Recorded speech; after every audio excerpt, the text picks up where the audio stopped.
muri ico kiringo rero urumva ko bitaba vyoroshe turi babiri, abana bavuye ku ishure mu by'ubwenge bakaturaba bakavuga ngo ishengero ririmo abantu babiri bakarunguruka bakitegereza tukagumayo kumva mu gisagara mu kigwati bavuga ngo ni rya shengero ry'abantu babiri ngo umugore n'umugabo, tukagumaho Imana igakomeza kubana natwe. Hageze rero kuko hari hagasoko nabwo kadateye imbere karema ku munsi wa kabiri wa leta wa gatatu wa Bibiliya, yego hariho mu mwanya w'amatangazo mu isoko, ikoraniro mu isoko dufate gutyo ry'abarongozi bo mu gihugu mu by'intwaro, umushefu de zone akavuga ngo twarumvise ko hariho ishengero buri kose akabare, ati none ishengero rirashobora kuba ari ishengero ry'Imana koko rigakota bakaba mu kabare ku munsi w'isoko. Ku munsi w'isoko nkaba mpagaze aho nanje numviriza kuko naragi. Wibuke kwezi umunsi w'isabato, iminsi 6 ujya ukora aba ariyo ukoramo imirimo yawe yose, ariko uwa karindwi ni isabato y'Uwiteka Imana yawe, ntukagire umurimo wose uwukoraho. Umucyo w'isabato tubahaye ikaze. Muvandimwe muri Kristo Yesu, duhuriye ku murongo w'umucyo w'isabato, ndakuramukije mu izina ry'Umwami wacu Yesu Kristo. Amen. Buntu n'amahoro bitangwa n'Imana bibane nawe. Nejejwe nuko Imana iduhaye aya mahirwe yo guhura kuri uyu murongo, kandi abo dumaranye igihe dusanganwe, nkunda kuza jyenyine rimwe na rimwe, ubundi nkazana n'abandi bene data. Uyu munsi nzanye na Mutama ugiye kutuganirira. Mutama, ndakuramukije mu izina rya Yesu. Ntabwo rero ndi bubaganire jyenyine, ahubwo ndi kumwe n'uyu muvandimwe ugiye kuza kutwibwira. Turi ku musozi wa Gitsinda, aho tumaze ibyumweru 2 turi mu ivugabutumwa. Murumva ko n'ijwi ryanjye ritameze neza, muryihanganire. Hari imbeho nyinshi no kuvuga nyine igihe kirekire bituma ijwi ryangirika. Ndasaba rero kugira ngo muze kwihanganira ibitagiye bugende neza. Reka ndaheke mwene data rero tugiye kuganira. Mbere ya byose abanza twibwire akazina kiwe, aho aturutse, kubera ko twahuriye kuri uyu musozi, hama tuze gukomeza ikiganiro tumaze kumenyana. Izina ry'Imana yacu nirihabwe icyubahiro. Amen. Murakoze cyane kumpa uyu mwanya, kandi Imana yakoze kuba yabanye natwe akatwereka kino gitondo cyiza, tukaba turi muri uyu mwanya. Ku mazina nitwa Ndikumana Gabriel, nturuka ni muri iyi komine ubu yagutse, tuyita ikomine yagutse, mugabo nkaba mba mu gace ko hakurya iyi komine yahoze yitwa Burambi, ku musozi w'Igisenyi, ku ishami rya Gisenyi, ku itorero rya Gisenyi. Mu gasi Gisenyi hariya mu Rwanda, ni Gisenyi yaha mu Burundi. Yego naho hakurya ya Dama. Dama ngahi ubamfu bwacu. Yego niho nturuka. Harya iyi komine sigaye yitwa gute? Yitwa Rumonge. Turi muri komine ya Rumonge. Mbere wari utuye muri komine? Komine ya Burambi. Yego, bivuze ngo ubu tugendeye ku birere twari dusanganwe, uko byari bitunganijwe, mwari muri mu yindi komine. Twari mu yindi komine nyene. Yego, murakoze cyane. Tugiye kuganira n'Umutama rero Gabriel Ndikumana. Mbere yuko tutangira ikiganiro cyacu n'umuco wacu hano ku mucyo w'isabato, ko tubanza kwiragiza Imana, reka ngusabe ubanze usenge tubone kuyaga. Imana Data wa twese uri mu ijuru, Imana nkuru y'igitinyiro, Imana ishitse isezerano kandi ukagira ikigongo bagukunda, izina ryawe nirihabwe icyubahiro. Amen. Turagushimiye Data wa twese uri mu ijuru, igitondo cyiza tweretse izuba ry'ubugororotsi waturasishirize, wabanye natwe watugiriye neza, none utwemereye ko tuba hano muri uyu mwanya.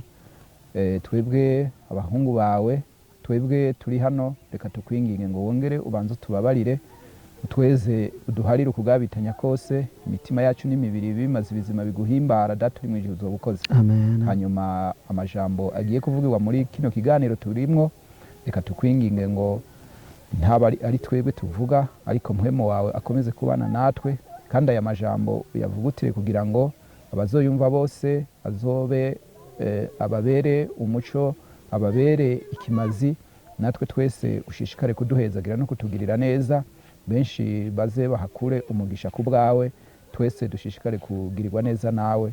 Ni muri rya zina rya Yesu Kristo umunyanazareti tubisavye, amen. Amen. Murakoze cyane. Reka mbanze nshima Imana ko mbonanye na Mutama Gabriel. Nabyifuje igihe kirekire guhera mu 2024 ubwo namenyaga amakuru ya Gabriel, narabyifuje ko duhura, ariko ntabwo byadukundiye uwo mwanya. None Imana irabikoze. amen, Imana ishimwe cyane. amina. Nabigerageje kandi mu kwezi gushize, kwezi kwa gatanu, ku isabato ya mbere y'uko kwezi kwa gatanu nateraniye Gasema, ku isabato ya kabiri niranira aho i Gisenyi, ariko ni ahantu hakonje cyane, hakanye cyane, ku buryo ntabwo byakunze ko dukora ikiganiro ngo tuyage. Ndagushima rero ko wigoye cyane ukadusanga hano hari kubera amateraniro hano i Gitsinda. Uyu Gabriel mureba nta nubwo biba bimworoheye gukora ingendo, kwa kwagendera mu mbago byaramugoye kugira ngo adushyikeho. No misozi ni misozi yizengurukaho, byamusabye imbaraga. Ndagushima cyane ko wigoye kugira ngo tubashe gukora iki kiganiro, kandi nizeye ko kiba ikiganiro cyiza. Rero ntabwo ndi bujye mu kuvuga ibyo nzi kuri wowe, nk'uko navuze ko nifuje ko twakwibura imbona nkone kugira ngo tubiganire. Njye warabinganirije birumvikana, si ubwa mbere duhuye, mu kwezi kwa gatanu twarahuye, ariko ndifuza ko usangiza abantu b'Imana iby'Imana yagukoreye. Mbese ubuzima bwawe bwa gikristo nibwo turi butindeho, kubera yuko umwanya ntabwo udukunda ko tujya mu buzima bwose. Byagenze gute? Imana yagusanze he kugira ngo ikwiyereke? Wakira ukuri kw'iki gihe gute, biciye mu zihe nzira? Murakoze cyane. Izina ry'Imana yacu ntihabwe icyubahiro kandi. Amen.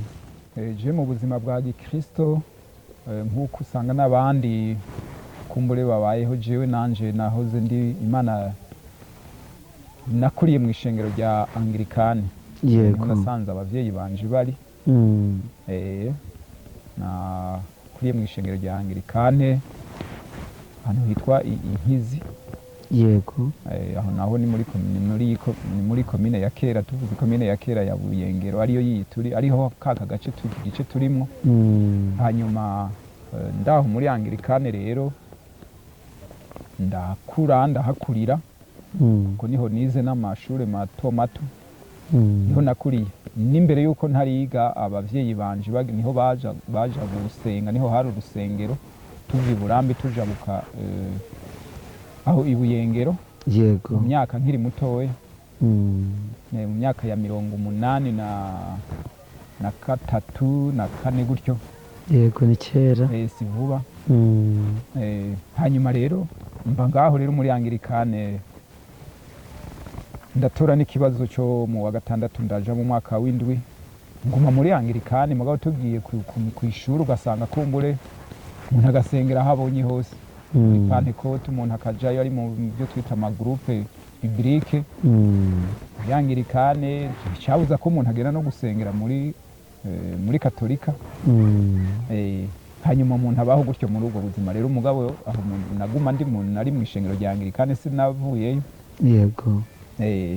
Baho gutyo rero kugeza aho mpeza n'amashuri, nguma mu ishengero rya Anglikane. Maze kuba ndu umusore, ndabaho tukajana n'abandi barongozi, inovuga ntibarangumwa, ndakora ibikorwa byitwa by'ubukontabule by'ubunyabigega. Yego. Ndabo umunyabigega nico gikorwa natanguye gukora mbere yuko mbaye umuririmbyi. Byakurikiranye ngarutse inyuma gato, y'ivyakurikiranye nuko nari ngiye mu mugwi w'abaririmbyi mu kuririmba muri Anglikane.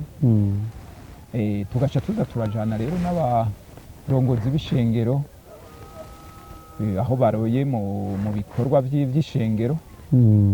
hanyuma haragera igihe rero baca bangira umunyabigega w'ishure ryaho Inkizi yego tugenda vyibuka mu myaka ya mirongo y'igihumbi kimwe n'amajana 1997 gutyo n'umunani.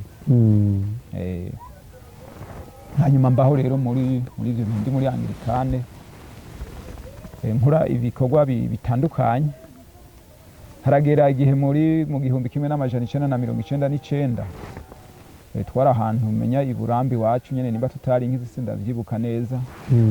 Nari maze kuronka iyi Bibiliya yera kiri nshasha nkiri umusore n'uyu mufuniko utari bwaje.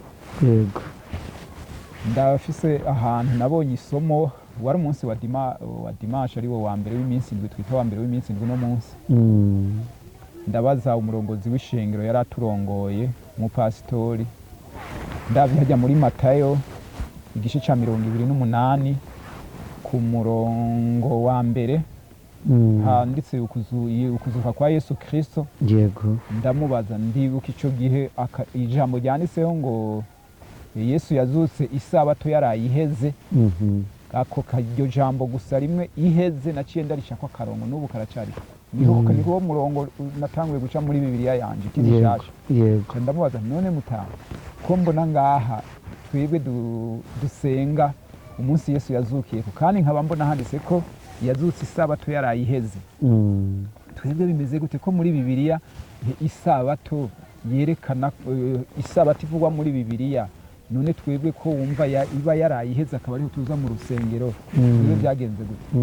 Kuri adaciye hirya no hino yaciye ambwira ati twebwe naho uzosoma Bibiliya gute ukiga Bibiliya gute ntuzuvuge ko twebwe turuhuka duhimbaza isabato. Twebwe ntituruhuka isabato, twebwe duhimbaza intsinzi y'izuka. yego Niko yambariye. Cambaho gutyo rero nca numva ntimba umuntu abayeho mu ishengero akora imirimo ibisabwa n'amategeko y'ishengero abikora, naho numva nta kibazo nticaha no gutandukira izo nyigisho gutandukira izindi nyigisho. Cara nambwira ati hariho ahantu hitwa Igasema, hariho ishengero usanga ririmwo umugore n'umugabo ririmwo abantu babiri, ati iryo gihe n'abadivantiste ati n'abasabato, yavuga ati n'abasabato. Tugira ahantu Igasema arambwira n'amazina y'abari baririmwo jewe ntarinzi mugabo ncanda babona kuko bera hariho abanyeshuri bahava twiganye ahingizi. Acarambwira rero ko iryo ari ryo riruhuka isabato. Cambaho gutyo rero imyaka n'iyindi muruba ko ico gihe hari mu gihumbi kimwe n'amajana 1999 nkiri umusore. bivuze ngo ririya sengero ry'Igasema ryabayeho kera icyo gihe. Yego ryabayeho kera. yego Ico gihe niryo yampaye kwa karorero. Niryo yampaye kwa karorero. yego yego ndavyibuka. Cambaho gutyo rero ndaribamo gutyo ibikorwa bisabwe nkabikora nkiri umusore no kugeza maze kubaka nkaronka umufasha n'abana tugumaho tubabatirishaho. Mugabo ngarutse inyuma gato jewe na mu vyitwa by'umubatizo bakora muri iryo ishengero ry'Abanglikane. Je nawo batijwe nkuze. yego nari nkuze niga mu mwaka wa 5. mbega babatiza mubatizo ki? Umubatizo wo kudonyesha kwa amazi, gushira amazi mu mutwe no mu ruhu no gushira ikimenyetso cy'umusaraba. yego umubatizo w'amazi menshi. Cambaho gutyo rero. Yego maze kuba rero maze kuronka abana nabo nyene babatizwa uwo mubatizo kuko yari migenzo y'ishengero. Babatizwa iyo mibatizo tubaho gutyo. Yego tugiye rero turakora ibikorwa byose bisabwa biba bisabwa ku bana canke ku by'amashikanwa n'ibigira 10 turavyigishwa, barabitwigisha ngaho tubaho tubizi umuntu akabikora uko ashobojwe n'Imana. Umuntu avuga atampaye nkora ibikorwa bizotuma mbere bituma Imana inyemera, bituma umuntu azoja mu bwami bwo mu ijuru. Kuko twari tuzi ko umuntu akoze ibikorwa hanyuma akaba atiba adasambana nubwo umuntu aba akiri ko aragwana intambara z'umubiri twabona dutaha nta kibazo. Yego twabaye gutyo rero. Hanyuma gushika rero aho umuntu amenye uwo muco muti vyagenze gute. yego mu by'ukuri nabayeho nkunda gusoma bibiliya. yego Bibiliya narayikunda kuyisoma n'ibitabo. Ndabona ko uyu murongozi w'ishengero icyo gihe niwe yararongoye kugeza igihe mbere nakiriye ukuri kw'ishengero ry'abadivantiste mu mwaka w'ibihumbi 2022. wa undi mwaganiraga muri 99 niwe yaragitwara. yego hanyuma uvuze ngo wakiriye ubutumwa bwa Adventiste ryari? mu bihumbi 2022. Ni vuba rwose. Ni vuba. Yego. Mugabe imbere yaho kubera nari nagize ikibazo c'umubiri, ndamara hafi imyaka igomba gushika muri 2 ntagenda ku rusengero ndi mu nda kuko nagenda ndabibona ugenda n'imbago tuyita imbago. Tuza gukoresha igifaransa mu mabekiye, uza gusanga hakoreshwa ururimi rw'igifaransa. Bisiguye ko wabigize n'ubundi nko mu mwaka wa 2020 kuva nagize icyo kibazo cy'isanganya y'imodokari muri 2013. hanyuma nagiye gusubira kugenda mu rusengero aho abandi bakoraniye muri Anglikane muri 2015. yego yego.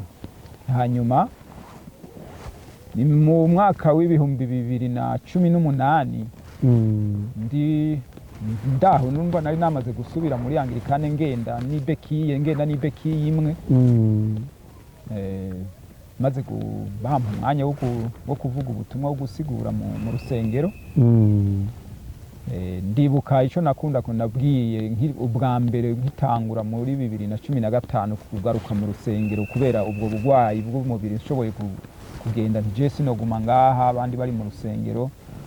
Nkavyumva mu mutima ntivyo byose reka ngende. Mugabo ndi muhira ni igihe namara ndi muhira radio Agakiza narumva yaravuga mu karere mu iwacu, yaravuga muri aka karere kino, aguma ndayumviriza. Arabana na TMI yo mu bihumbi 2018 numva nari nkiri muri Anglikane. yego ndumva ubutumwa ndabwumva kuko nakunda gusoma Bibiliya, bakavuga amasomo yo muri Bibiliya nkayazingura nkasoma, nkazasanga amwe narayaciye ku murongo na jewe mpaye ndasoma Bibiliya nkabona ko ari amasomo amfasha nkayaca ko imirongo. Hariho nk'isomo mbere y'urufatiro muturabiye mu kari dusomera. yego yo mu cete Paulo yandikiye Abaroma ihimba ca mbere ku murongo wa 16 muhageza ku murongo wa 17.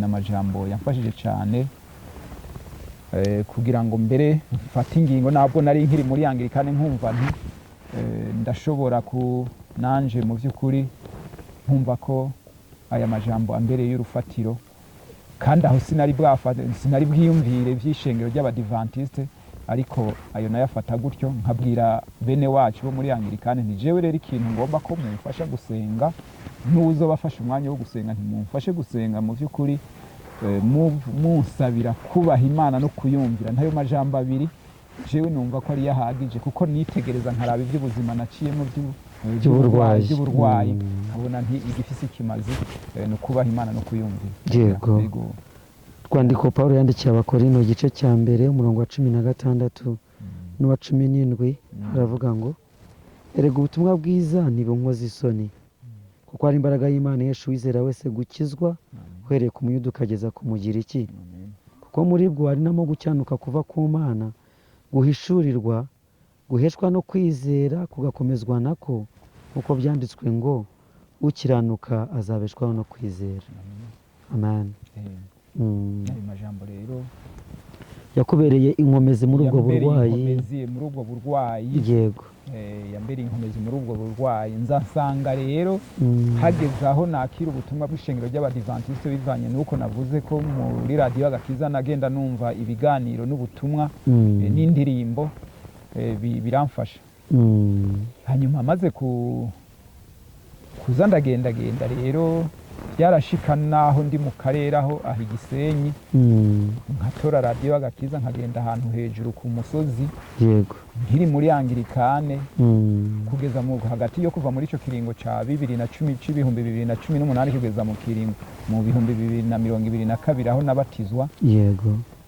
Sinzi ko nabatijwe mu kwezi kw'icenda itariki 10 z'ukwezi kw'icenda muri 2022 yego nkaduga rero aho ku musozi kubera ico kibazo nkaraba ico kibazo cy'uburwayi none jewe nakiriye mvuye muri Anglikane nkagaragariza abo turi kumwe ko nakiriye ubutumwa bw'ishengero ry'abadivantiste nzoca nza gusengera nzoca nduhukira hehe bwa butumwa wumva kuri radio kandi nkasoma muri Bibiliya nkabona ko ari ubw'ukuri nzoca njahe sinshoboye kujabuka hakurya inkizi hariho urusengero rw'inkizi ishami ry'inkizi nabo nibo babanye natwe mu bikorwa hanyuma yaho tumaze kwakira ubutumwa nkabona ntisi nshobora kumanuka n'ahantu nkuko mwabivuze kumanuka mu misozi no kuduga ngenda nibekiye ngenda ndacumbagira ukuguru ntigufunika noshikayo gute nkitegereza harondeza kuko niryo shami ryari rihari no mu gice cyo mu mugamba muze ntinoshobora kugenda n'imoto naho bitoroha nkagendayo ntaho ryaboneka harondeza hiburambi no kugira ngo mu karere kose k'iburambi nkazungurutse ubwenge aho nzi nkabaza n'abandi mbona nkasanga nta hari urusengero cambaho rero gutyo kuva muri ico gihe cyo muri 2018 kugeza ico gihe cyo muri 2022 ndaho ngenda muri Anglikane ndonka umwanya wo kuvuga ubutumwa bwiza mu rusengero bampaye umwanya ariko mu mutima wanje nkumva ko mu by'ukuri ivyo ndimwo impera n'imperuka noronka uburyo bw'uko nshobora kuronka ahantu nshobora kuruhukira isabato ko nobikora nuko byagenze hanyuma rero haragera igihe muri ico kiringo kuva muri uwo mwaka wa 2008 oya nyuma yaho imbere yaho tumaze kurengana ico gihe kutugeze muri 2022 yego twaramaze hafi kuko kenyezi wanje nawe nyene yarakiriye ubutumwa kuko yahora zarambwira nuguriye radio agakiza isabato ishaka kugera ku wanyuma akambwira ati ya sabato yanyu ihava itangura yego sabato si yacu kuko yahawe abantu bose yanditse muri Bibiliya nkaca ndamwereka amasomo agasoma nkamwereka agasoma mu by'ukuri mugabo agakomeza nyibutsa ati isabato irageze ugurura ya radio ya nawe nyine radio yavuga ati ugurura ya radio yanyu ahubwo cyari muri Anglikane yego ubwo nanjye ndi kwibaza ikibazo mbese ubwo watanguye guruka isabato wagumye kujya usengera mu Bangirikani wafatanije gute ubutumwa wumvira kuri radio agakiza ndagira ngo mbwire bene data ko radio agakiza ni radio y'itoro ry'abadiventiste y'umunsi w'indwi hano mu Burundi ni gute wahuje ubutumwa bwa radio agakiza wumva mu rugo no gukomeza gusengera mu Bangirikani kuko watubwiye yuko wari n'umubwiriza cyangwa se umusiguzi uhagarara imbere y'abantu wabihuzaga gute jewe n'imbere yuko nahowe n'imbere ya 2018 mu buryo bwo gusigura naza nsangiye kubirondeza nkongera nkazingurura muri carnet aho naza ndandika integuro nasanga ndi kunsigura ubutumwa bujanye n'ishengero ry'abadivantiste ndabona maze kwakira umuco bikagaragara bikaboneka bakabimenya abandi bose haraho bambaza nkababwira nti jewe nasanze igihe twamaranye hajya muri Anglikane kuva mu mwaka wa 2015 ntanguye kongera kugaruka gusigura inyuma y'ubugwayi je nasanze nariko ndababwira ubutumwa bw'ishengero ry'abadivantiste nanje ntabizi kuko amasomo ndayafise n'ubu naho ndavye aho nandika nkaraba insiguro nafatirako nasanze ari ubutumwa bw'ishengero ry'abadivantiste nariko ndababwira nti najewe ntabizi je rero byagenze gutyo kandi aho ni radio agakiza sinari bwayumve ubwo ngiye kuraba insiguro canke amasomo sanga mu by'ukuri ajanye ni no kwizera kw'abadivantiste yego cyane yego hanyuma rero tubaho gutyo rero mukomeza kumva radio mujya no gusenga muri Anglikane yego hariho ico kibazo cyaho dushobora kuruhukira isabato hanyuma rero haragera igihe mudamu wa kenyezi wanje madame wanje niwe yantanze kubatizwa kuko yabatirijwe ngaha kugasema nyene yego kuko yari harabaye umubatizo twaronse umupasitori yari arongoye akarere ka Buyengero yitwa ubu niwe yarongoye intara mu Rumonge, aradusanga muhira. yego bya mukuru w'intara uriya Pastor Frederic yego ko twaravuganye n'umukuru w'ishami ry'inkizi, ndamubwira nti ndamutumako ndamuha n'inimero barandarondeza inimero ziwe nkiri muhira, ndamutumako n'ikiringo cy'umwaka caraheze, namutumye ko kugira ngo aze tuyage ndamubaza ibibazo bijanye no kwizera kw'ishengero ry'Abadiventiste. harabamwe inzitizi, umwaka urahera, umwaka urahakwa guhera ataraza. yego niho wamaze kuza rero yaje azananye na Pastor Frederic. hanyuma acara uyo mukuru w'ishengero arambwira ati mumbabarire ati naratevye kwitaba ubutumire bwanyu, sinagira nti none uyu muntu andonderera iki. nanje rero namurondera kugira ngo ampe umuco w'ishengero ry'Abadiventiste kugira ngo ndamubaze ibibazo. tuca turabaza ibibazo rero n'umudamu mu muryango wacu, duca rero dufata iyo ntumbero yo kwakira ubutumwa. turamara ikiringo c'amezi atari make tutagenda muri Anglikane. muri 2022 tuguma muhira, yego turuhukira isabato muhira. tatuye tukagumaho tukumviriza radio Agakiza, tukazingurura Bibiliya, abindi bitabo dufise Bibiliya yonyene, Bibiliya yera, tugasoma ijambo ry'Imana. nuko vyagenze nk'umukenyezi aho yagenda ambwira gutyo, naramwereka amasomo nko mu butumwa bwiza bwanditswe na Matayo mu gice c'indwi ku murongo wa 21 ugasoma ukabandanya hepfo. by'ukuri tukumva ruti none Yesu aba abantu azobwira ati mviraho sindabazi, karondeza bazoba bakoze iki. tukaca tuza kuraba rero umuntu akarondeza muri Bibiliya akabona inyishu. ibyo byose Imana yagiye ibana natwe muri ubwo buryo bwo gusoma Bibiliya n'ibiganiro n'ubutumwa byagenda bica muri radio Agakiza. nabyo biri mu byadufashije. n'uyo murongozi w'ishengero Pastor Frederic amaze kuza baradufashije cyane mu bijanye no kwakira ubutumwa. hacabaho rero gufata ingingo rero yo kubatizwa twese muri rusange.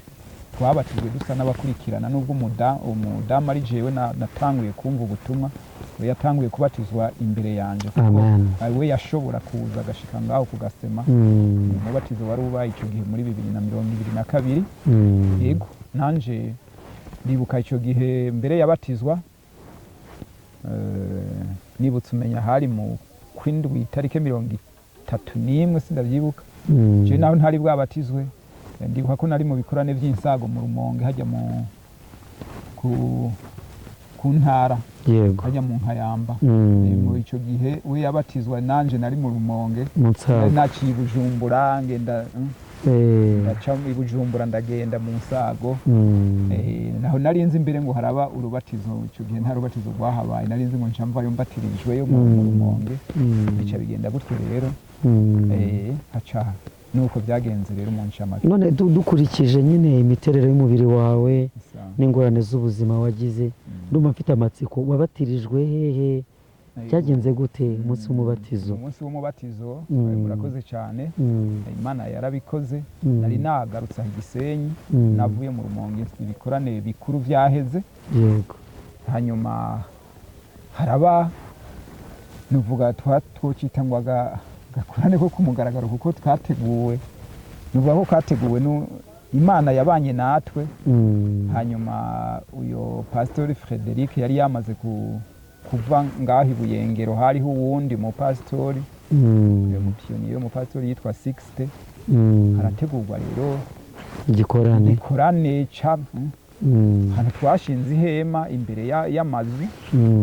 turasaba ikibanza umuntu imbere y'inzu ahantu aho iwanyu Gisenyi. iwacu Gisenyi. yego hanyuma turaronka uburenganzira, naho nyene haraboneka uburenganzira bitoroshe. ubwo bivuze ngo abo kumuyama ku ishami ryo kumuyama baraza baradufasha. n'ab'inkizi nabo mu Gasema bariho baraza. nabo mu hepfo ku Muzenga nabo nyene baraza, nabo twari dufise baraza baradufasha muri ico gikorane cyamaze indwi imwe. yego nabatirijwe rero muri ico gikorane bakaza rero batwitegereza ababanyi. Twashize intebe nka zitatu imbere y'inzu ahantu twasabye ikibanza umuntu yagomba ahantu yari yatabiye yagomba kubaka inzu. Dushiraho ihema rero bitoroshe umuyaga nk'uko mwabivuze, icyo gihe ho hari n'imbeho idasanzwe naho. Yego. Dufise ihema gusa riri hejuru hanyuma ncambatirizwa mu ruzi rwitwa Ruzibazi. Ruzi rwitwa Ruzibazi rwisuke ko muri Tanganyika. Yego. Yego nuko byagenze. Yani bitangaza. Gisenyi wacu. Imana ishimwe cyane. Amen. Urumva ko Gabriel yateguye ibikorane, hari amagambo mutari gutahura neza, ariko iyo tuvuze igikorane tuba tuvuze amateraniro y'ivugabutumwa. Iwacu tuyita amavuna. Kujya kuvuna abantu tubabwira inkuru nziza. Ni nabyo turimo kuri uyu musozi. Hari ibindi mwavuze, radiyo Agakiza yo twayisobanuye ko ari radiyo itanga ubutumwa bwa Adventiste umunsi wa karindwi hano. Kandi umva ko yabafashije cyane. Yavuze n'ibikorane by'insago, nabyo bishobora kugora bamwe kubyumva. Ayo ni amateraniro makuru, ni umuco w'Abadiventiste umunsi w'indwi. Muri ibi bihe n'ubundi turi muri ibyo bihe by'amateraniro makuru, hamwe byaratangiye kandi biraza gukomeza muri uku kwezi kwa karindwi turimo. Umaze kwakira ubutumwa rengera, mumaze kubatizwa n'umugore wawe, mbese hari abandi mwabatizanyijwe ku buryo hari abandi bakira ubutumwa ngo tuvuge ko itorero rigiye gutangwa n'abantu runaka? Icyo gihe yego murakoze cyane kuri icyo kibazo. Abo twabatizanwe icyo gihe bari babiri b'inkizi. Yego. Bari abo ku ishami ry'inkizi, ntibari abaha Igisenyi. Twaramaze ikiringo turi babiri n'umudamu. Yego. Twakosa ahantu naho nyine bitatworoheye kuko harabaye intambamye. Ngarutse imbere yaho tumaze kwakira ubutumwa, tukava muri Anglikana aho twahoze, abarongozi b'ishengero baciye nta n'umwe yaje kutubaza. Shengero mwahozemo ry'Abanglikani? Ryo muri Anglikane nta waje kutubaza, kandi twe twarababwiye tuti twebwe rero turabereka amasomo tubivanye rero n'ivyo twarimwo, dufashe ingingo yo kuvana namwe, kandi ufise ikibazo araza dusange ku Rusago muhiri wacu tumusobanure tumubwire. Yego. Nta n'umwe yaje rero. Ngo duca turumva amakuru yuko haciye hatangwa zikuno byita amatangazo. Ngene mwebwe muvyita mu amatangazo cyangwa se itegeko mu rivuye hejuru muri aho bita muri diocese. Twebwe icyo gihe hari diocese ya Rumonge. Yego. Umva ko baciye batangaza hirya no hino bati hariho abantu bavuye mu ishengero ngira ngo ipfumuza Rumonge hose. Ubwo butumwa bihita bimenyekana ko Igisenyi hari abantu umugore n'umugabo, ko hari umugore n'umugabo, hari abantu bavuye mu ishengero rya Anglikane.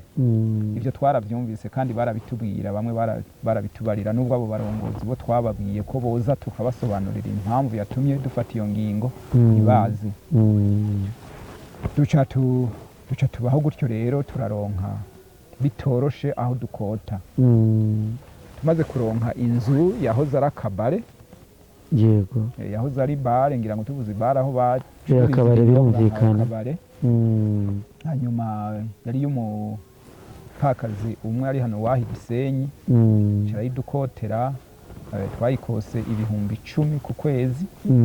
Hanyuma umuryango rero tukama tuyariha, ndetse aranadusaba ko tumuha avance y'100,000.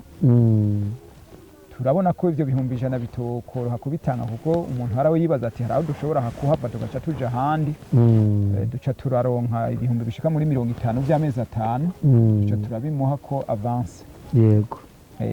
Mutangira gusengera muri iyo nzu yahoze icurizwamo inzoga, muyihindura urusengero kandi rw'abantu babiri. Ab'inkizi nibo baje kudufasha. Hariho umukuru w'ishami ry'inkizi n'uwundi nyene umwizera n'abizera babiri. Bakajya baza bakaza kudufasha, n'abandi canke n'abandi bizera b'inkizi bakaza kudusura ku isabato. Ngaho imbere yaho gutegura aho kubera twebwe twari babiri nanje akaba mfise ico kibazo cyo kutabasha c'uburwayi kugenda kandi ataho twabwira ngo mudufashe gutegura harimo igihome rero muri ako kabare kari gafise imiryango ibiri karimo igihome duca dusaba rero nyo duhana amasezerano na nyene ako kabare niyo nzu ko dukuramo ico gihome cari hagati uwo mukingo wari hagati iravuze umukingo igihome birumvikana duca amatafari tuyashira iruhande nya gihome baragikuramwo uwo mukuru w'ishami ry'inkizi n'uwo mundi mwizera w'inkizi baje kudufasha baca barabikuramwo babishira ngaho bakorera amasuku barategura turahaba turi babiri iyo bishitse tukaba turi babiri ariko kenshi barakunda kuza b'inkizi hakaza nka babiri canke batatu canke hakaza uwo mukuru w'ishami ry'inkizi bakaza bakabana natwe bakaruhukana natwe isabato Imana rero ishishikara kubana natwe tubaho hantu barahamaze ikiringo cy'umwaka urenga ariko imbere yaho hariho abaza bavuye mu Cibitoki baje mu by'ubuzima baje kurondera inzahabu b'abadivantiste bavuye mu Cibitoki baraza bakaruhukana natwe bakatwigisha ibya programme bakadufasha mu vya programme ndabonamo n'umutamu umwe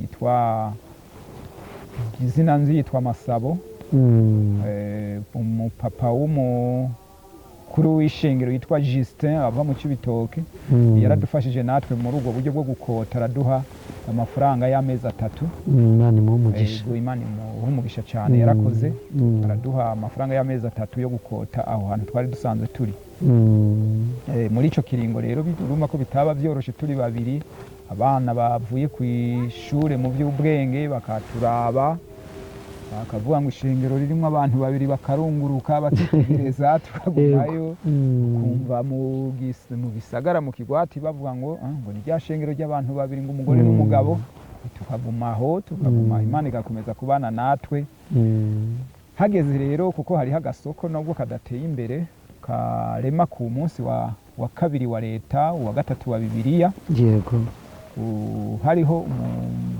mu mwanya w'amatangazo mu isoko ikoraniro mu isoko dufate gutyo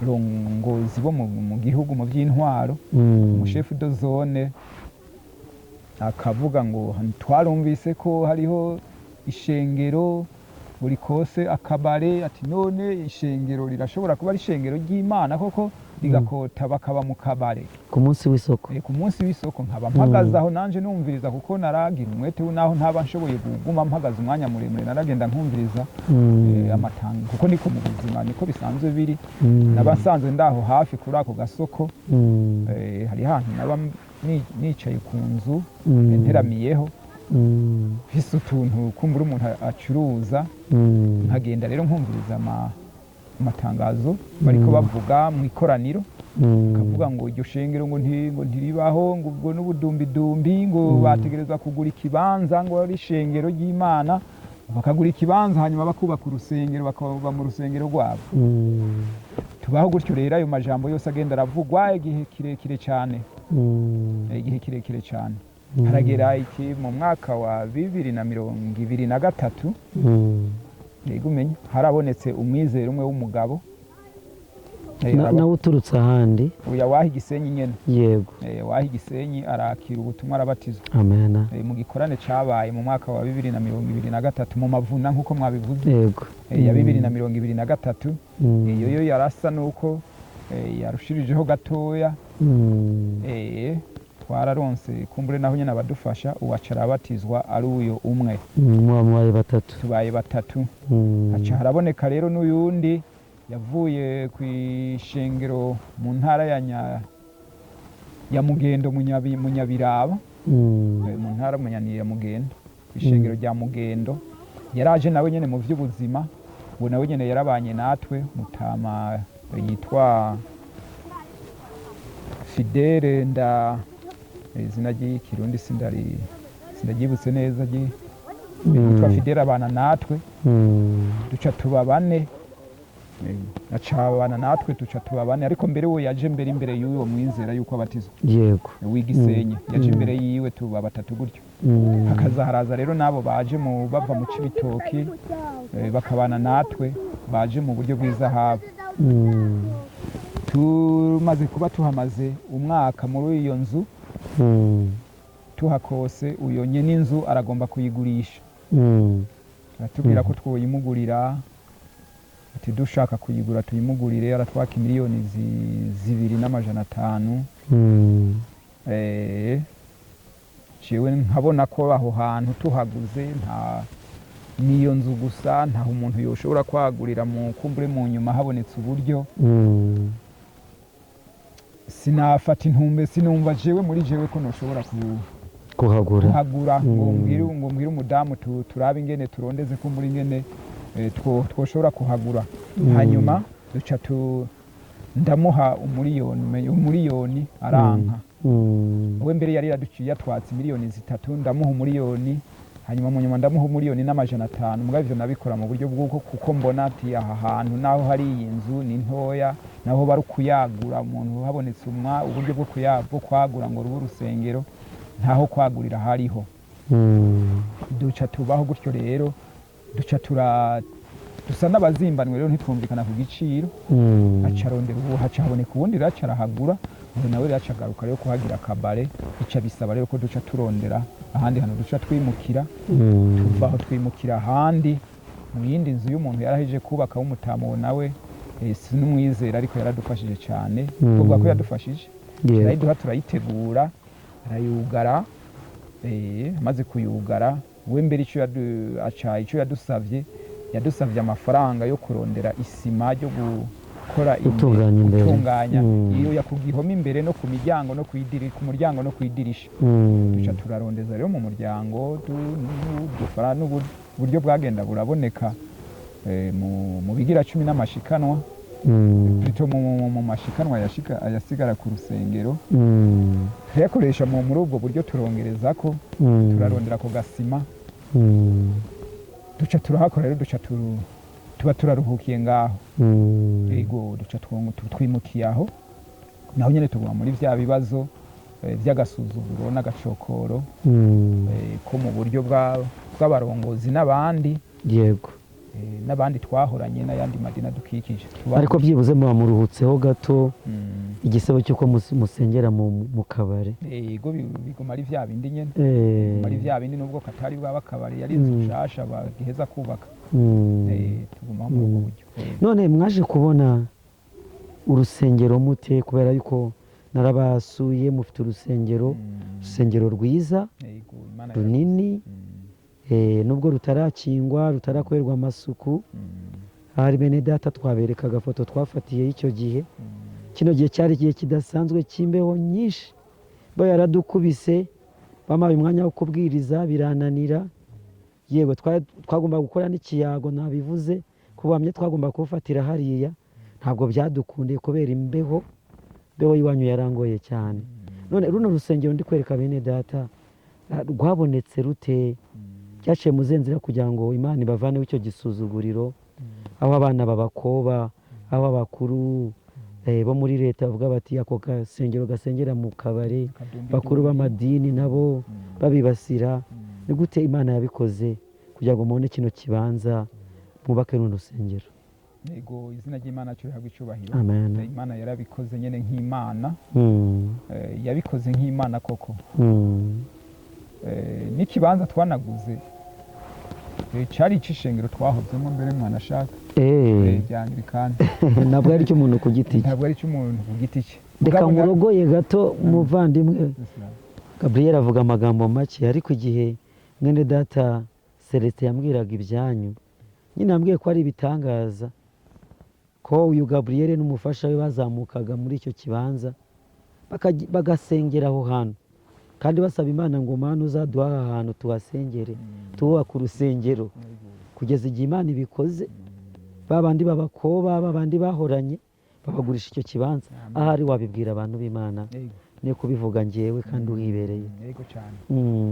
Barahagurishije, mugabo duca hirya turagira Imana iradufasha, twavuga ko ari ishengero riharondera. Yego. Je nababwira ko kuko nije umudamu hari aho twaba tutari kumwe, abo twaharondeje ko bo mu ishengero rya Anglikane twahoranye je nababwira ko ari umuntu agomba kuhakorera umugambi w'iterambere w'ibindi bikorwa by'iterambere ni umuntu agomba kuhakorera umugambi w'iterambere ca ndavuga n'izina ryiwe ico gihe navuga umupasitori Metusera niwe no mukuru no kugwandiko niwe nandikishije hanyuma rero baca baraduha ko tuhagura turumvikana igiciro baratwaka miliyoni n'amajana 8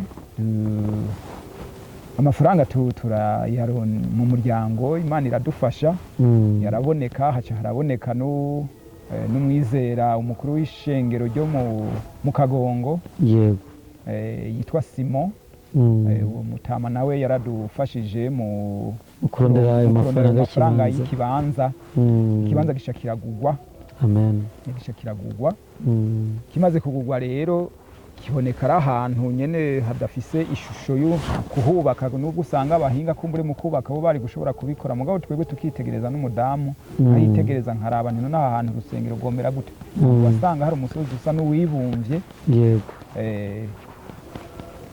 duca haraboneka ujya mu Pastor Celestin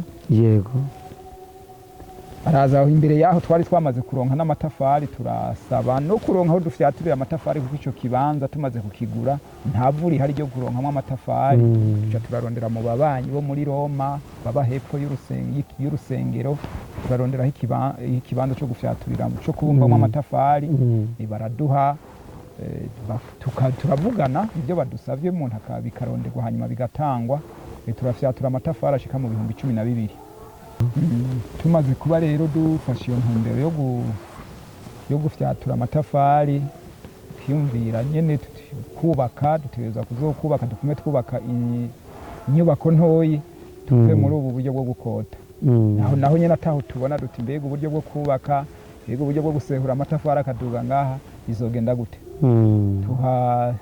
ayo matafari araboneka muri 2023 ibyo 12,000 simbona neze umwaka Pastori Celestin yaziye Igisenyi. Pastor Celestin ari kuvuga ni wa mupiyoniye twabanye ibururi bano b'Imana baramuzi utu no gufatanya kuri umurongo w'umucyo w'isabato rero yavuye ibururi Matana mu kwezi kwa mbere kwa 2024 nibwo yajerekeje muri aka gace ka Buyengero. Murakoze cyane. Hanyuma yasanga dufise ayo matafari n'ikibanza kiriho n'isuka ya mbere yo gutaba ikibanza yarimwo mugabe imbere yo gutaba ikibanza ngarutse aho twari twaguze nabo twahuranye muri Anglikane aho bagurishije haboneka hafise navuze ko hari hafise ishusho umenya kuronderaho ikibanza bitaba byoroshe je turongera mu muryango Imana iradufasha duca turabaza ubundi mubanyi nyene w'iruhande turaraba ingene ushobora kugira plan y'urusengero ingene bokubaka duca turamusaba duti aha hantu turagomba kuhakorera kuhubaka aho twari twamaze kuvuga ko ari urusengero bari bamaze kumenya ko ari urusengero ko twaguzwe n'ishengero ry'abadivantiste duca turamusaba imetero zo kuturavya ingene hoshobora kugororwa kugira ngo haboneke ikibanza cyo kubakamo urusengero acara twemerera uwo mubanyi nawe yahoze ari umusirikare waho nyene Igisenyi nyene umubanyi yego acara tugurira ikindi gice congeye ko kuri hahandi kugira ngo mwongere parcelle kugira ngo twongere parcelle haraboneka uburyo bushika bw'500 aca haragororwa nubwo atari hanini mugabo bwari uburyo bwo kurondera ahantu hashobora kuva nk'urusengero rwuba rushikana nk'imetero 10 canke muri 8 gutyo aca haraboneka rero ikibanza gica kiraboneka kiboneka gutyo rero hanyuma aca haratabwa navuze ko uyo Celestin maho muri 2024 baca baraza isuka ya mbere yo gutaba nawe nyene yarimo n'amafoto byo byose umenya imbato yaravuye muri telefone ari cyangwa urashobora gusanga we bakiyafise yarimwo barahataba baraza rero baradufasha n'abandi bavuye ku Muyama n'inkizi no kumuzenga baradufasha gutaba ico kibanza hanyuma haca yakora uwo mupastor acarakora igikorwa ritanga cyane amaze kumva amakuru yacu aca araturondereza rero uburyo hirya no hino haca haraboneka gurupe ukuri n'ukuhe.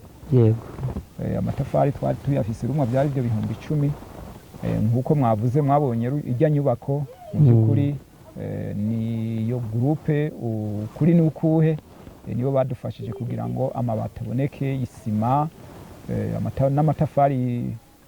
Ikibazo cy'amatafari yongerejwe, yo Celestin yaciye azararondeza abandi b'abagenzi hirya no hino baca barongereza urusengero rurubakwa rugeze harya mwarubonye.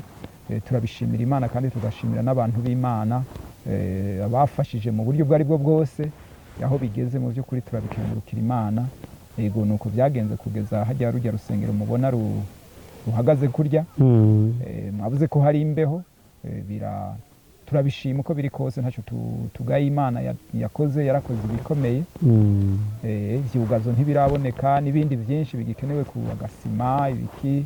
Urabona ko ari ahantu hari umuyaga ari hejuru ku musozi cyane. Turashimira Imana rero urusengero rwabonetse gutyo. Abantu bo mu ntara amenyerezwa ya Buyengero, bizera bo mu ntara amenyerezwa ya Buyengero, ngarutse gatoyi naho byaba bishitse umuntu akaronka amafaranga.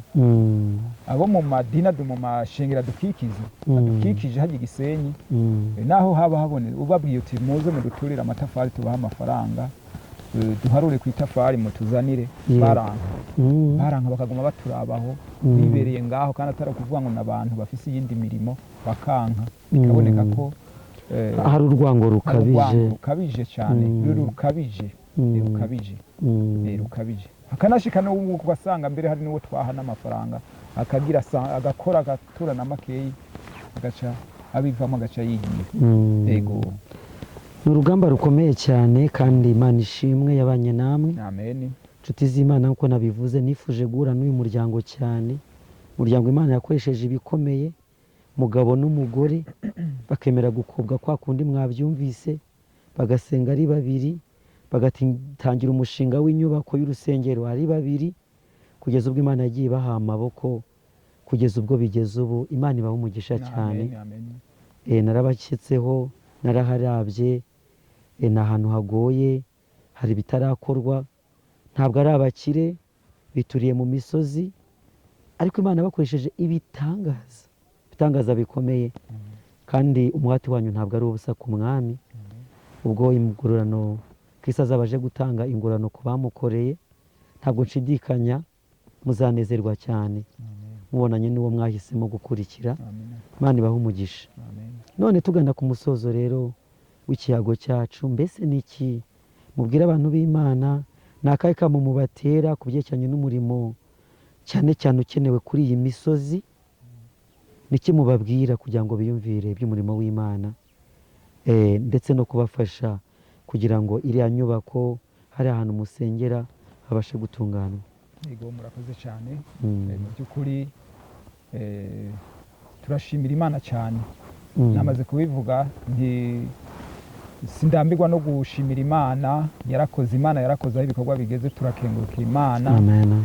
Mu buryo bwose kugeza aho ibikorwa bigeze, kuva mu ntango no kutumenyesha umuco w'ubutumwa bw'ishengero ry'Abadiventiste. Ibyo byose turabishimira Imana n'ab'Imana yagiye ikoresha. Hanyuma no mu buryo bw'inyubako, ngarutse nciye nsimbiza ku nyubako nk'uko mwabivuze, nongera gushimira abakoze, abadufashije mu masengesho, mu buryo bwabakoresheje mu butunzi Imana yabajeje, baritanze mu buryo n'abakoresheje inguvu nk'abo bo barakoze cyane badufasha gusehura amatafari. Abavuye aha epfo cyane ku Mudende, ku ishami ryo ku Mudende, si hafi uduga hari Gisenyi, bava ngaha hepfo bava mu Gasema, bava ku Muzenga aha hepfo naho baraje bakadufasha, bava Inkizi. Nabo rero bose batanze uburyo bwabo, mu by'ukuri turabashimira. Hanyuma rero icyo dusaba abantu b'Imana, yego mwarabonye ko hajya ahantu hari imbeho, n'ahantu hejuru ku musozi cyane. Yego hajya ni ku musozi, hari imbeho iyo hateye ibipfungu, ariko turabishimira Imana, haraba imbeho tugasha twegereza intebe tukaraje iruhande y'igihoma hadatumbereye amadirisha, kugira ngo twikinge imbeho. Hanyuma kandi buri sabato hajya tuzinduka kare n'umupiyoniye ahari dusanga yakoze ibyo ashobora intebe, hanyuma abandi kubera bizera baba bamaze kuboneka tukababwira bakazinduka. Intebe hajya bisaba kuzikuraho tuzibika n'ibikoresho n'amameza n'intebe tuzivana mu rusengero tuzitwara aho tuzibitsa, kuko ntitushobora kuzisigaho, turabona ko bitokoroha bivanye n'iyo mibano, kandi ntitwobikora ntabwo hafunze. Duca tubikora rero muri ubwo buryo. Ivyo navyo n'imiruho kugira ngo urumva ivyugazo turabikeneye, harakenewe ivyugazo, amadirisha n'imiryango. Yego ivyo birakenewe navyo, n'ibindi bikoresho vy'imbere mu rusengero, n'agasima. Urumva abantu b'Imana yo yahezagiye, kandi yarahezagiye abantu bayo, twarabibonye. Bodufasha muri ubwo buryo bw'inyubako mu bikenerwa byose, kandi mu karere tukiriko turakoresha ibi vyuma nk'uko biriko bikora hano. Mu by'ukuri n'akarere gakenera uburyo bwo gusakaza amajwi kugira ngo abari hirya no hino bavyumve. Ivyo navyo byofasha cyane, kuko n'akarere kakiri kure cyane witegereje ibijanye n'ivugabutumwa. Haracagutse, ariko bivanye na Radio Agakiza navyo ngaruka ndabishimira Imana. Ubiravuga irumvikanaho mu by'ukuri, abantu barumviriza ubutumwa biciye muri Radio Agakiza. Ariko ico naco habonetse ivyuma byo gutanga amajwi mu buryo biraho ku rusengero naryo hejuru ku musozi, ivyofasha ari indirimbo canke ari ndabyumva cyane, kandi abantu b'Imana nabo barabitahura. Barabitahura, kandi navyo mu karere tuwe mu misozi dutuyemwo bigakwega abantu bakaza baraza. Ivyuma hari bumvise ivyuma baravuga ko indirimbo z'Abadiventiste n'ibisiguro benshi usanga babikunda, mugabo iyo bavyumvise bari mu mihana yabo navyo birafasha, nk'uko ubona biri kubikorwa hano. Yego, nico twosaba abantu b'Imana kugira ngo badufashe muri ubwo buryo, no mu bindi byinshi byose bishoboka kugira ngo umurimo ushishikare kugenda neza. Yego, mwakoze cyane na mwebwe, turabashimira cyane ku muhate mwakoze kuva iyo mwavuye mu Rwanda mukaza Gisenyi, mukaza ngaha Buyengero, Gasema n'ahandi Gitsinda. Mwami Imana abahezagire cyane, mwarakoze cyane, natwe turabashimira. Imana ibahe umugisha. Bene data rero, nguko uko muri muteye muri ino misozi, aho Gisenyi ni umusozi muremure uhagaze gutya, ku buryo nawe uzamutse amasaha 2:30. Yewe byarangoye cyane, byarangoye bikomeye.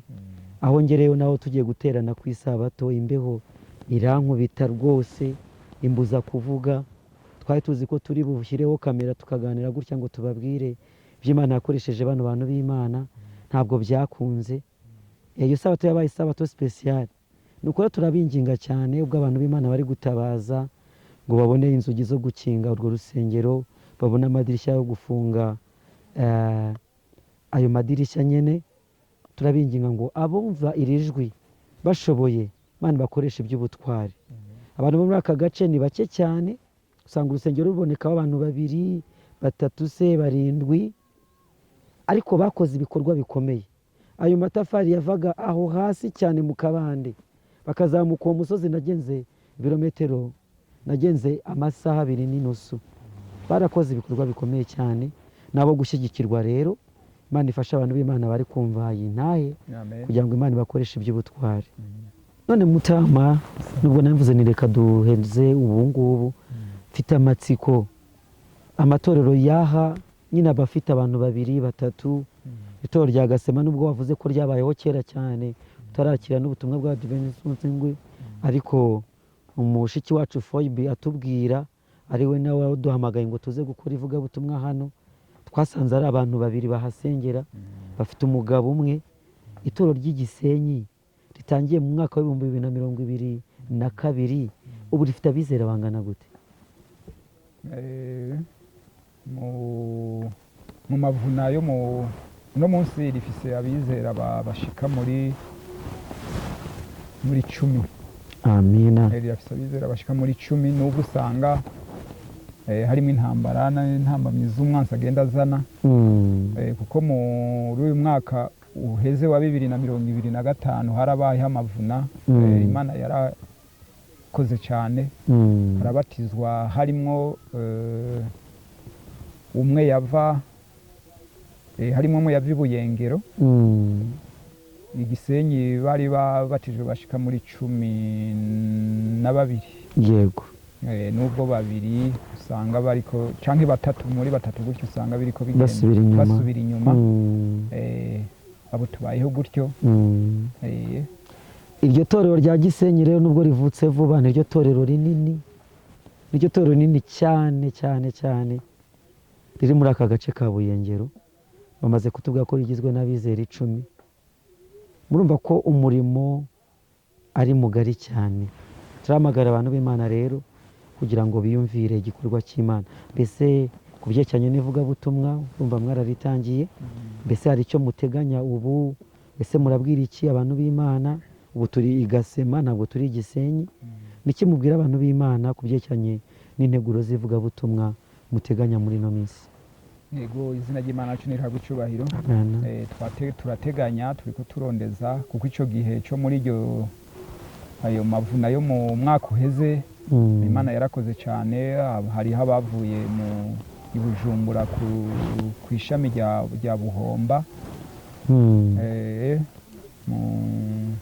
n'abandi bavuye mu Cibitoki. Amakorali 2 yavuye mu Cibitoki, yego, yaraje aradufasha muri ayo mavuna. Baraza kudufasha mu by'uburyo, tubabonye wamenya baje arabashitsi, baza n'imfungurwa n'ibikoresho by'ibicurarangisho. Baraza mu by'ukuri ivyuma, dufata ivyuma, yego, baza babizanye. Bigenda neza, naho habonetse uwo musaruro. Imana yarakoze cyane. amen. N'ubu rero twategekanya ku 8 itariki 16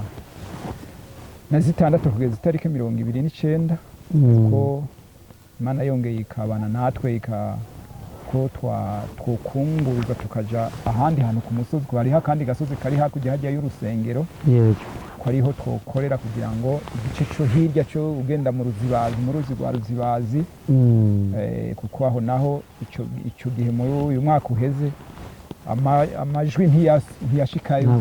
Twiyumviriye ko twogenda kuri ako kandi gasozi, akaba ariho dukorera. Ego, nuko turi muri iyo nteguro. Turasaba rero abantu b'Imana ko ab'Imana yoshoboza ko bodufasha. Nabo twarongeye kubatera akamo tubandikira abo babanye natwe mu mwaka uheze, kugira ngo bongere bagaruke. Nabo baravyifuza. Twizera ko Imana, twiteze icyo Imana izokora, kandi turizera ko Imana izobana natwe. Nuko tubitegekanya. Bidashobotse tuzorindira twihanganye mu kindi gihe kiri imbere. Yego, murakoze.